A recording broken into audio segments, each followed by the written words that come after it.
Hey everyone, Aaron here, and this is another Surprise Attack review. And today's Surprise Attack review is of Terror and Resonance. So, Terror and Resonance does something that I think is something you'll see in anime once in a blue moon done.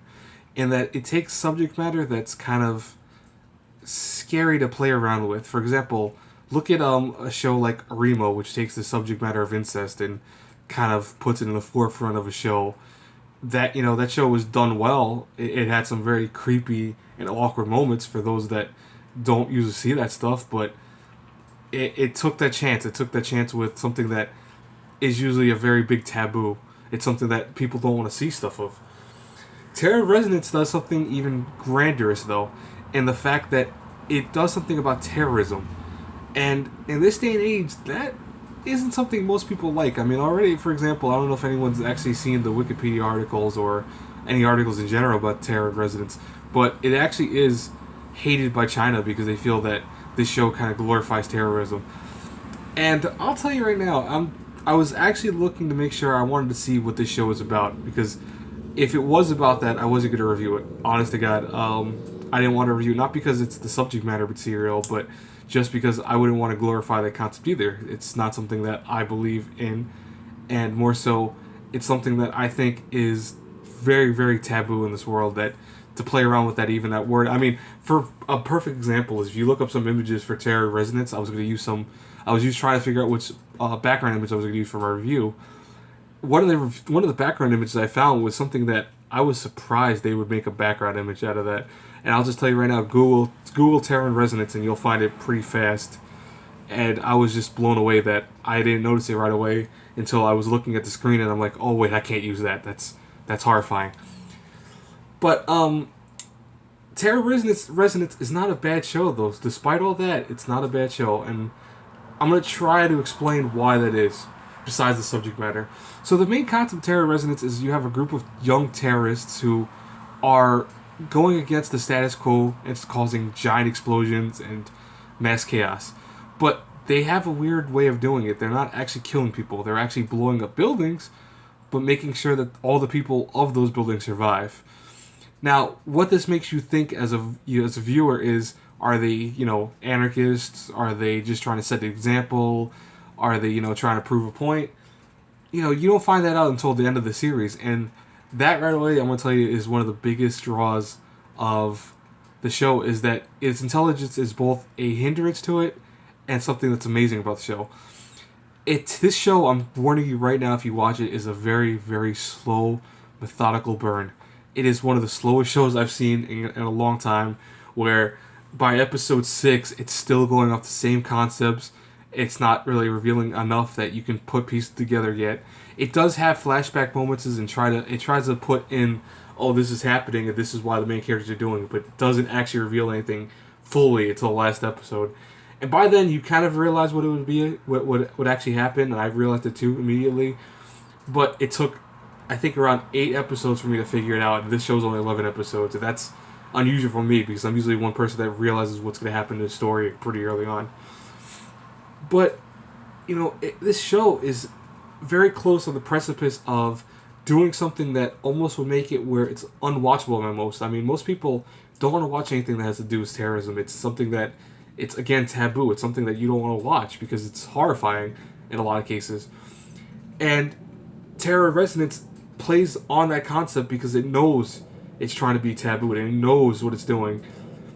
And it keeps it just at the level that you can tolerate watching it without too much of an issue. My biggest problem with Terror Resonance, though, comes from the sheer fact that this show, again, is a really slow burn. I know I said that before, but I gotta drive that point across. If you're watching this show expecting a lot of action or explosions or, story development, look elsewhere because this show will take, I guarantee you, maybe around 7 episodes for it to pick up pacing. And it will be interesting at times within those 7 episodes. I mean, I was interested in a few times in several of the episodes about stuff that was happening. But the problem is that until then, it's going to be more of a battle of attrition.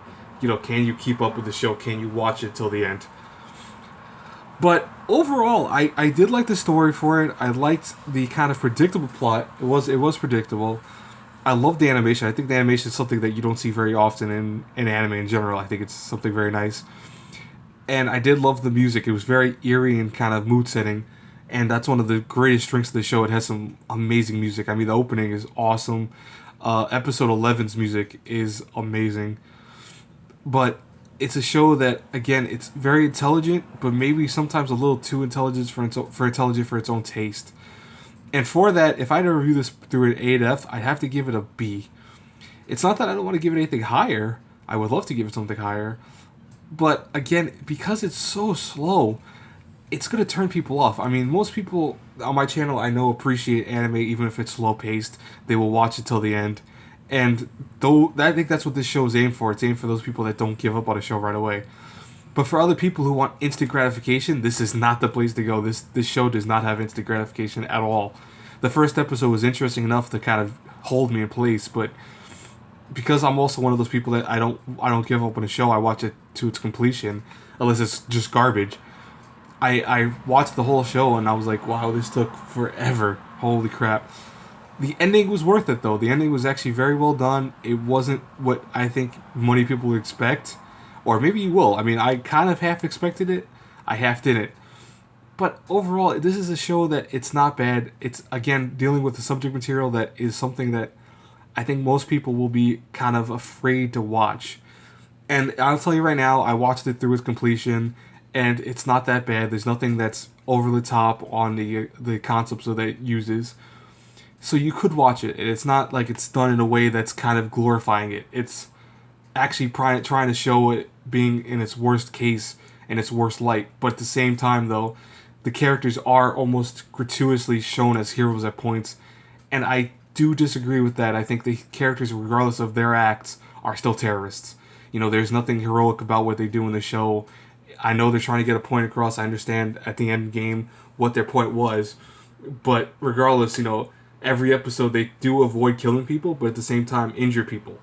That's not cool. It's still the concept of terrorism regardless. So, again, you know, this is a very... This review is hard for me because it's a subject material that I personally don't like in used in any form. I don't like it used in movies, and I don't like it used in animation. And it's not often used in anime. I think this is one of the few that plays around with the concept. But I'll tell you right now, you know, it's if you watch it through its entirety, you'll find something to like here. It is very smartly done. It's done by the guy who directs Cowboy Bebop, so you could see some of his kind of signatures here and there in it. But again, you have to give the show some time. If you do not, you will hate it right away. I'll tell you that right now. As always, guys, if you like the video, please like, comment, subscribe, so help my channel out. And until our paths cross again in the next review, hope you guys liked it. Have a good one, everyone. Bye.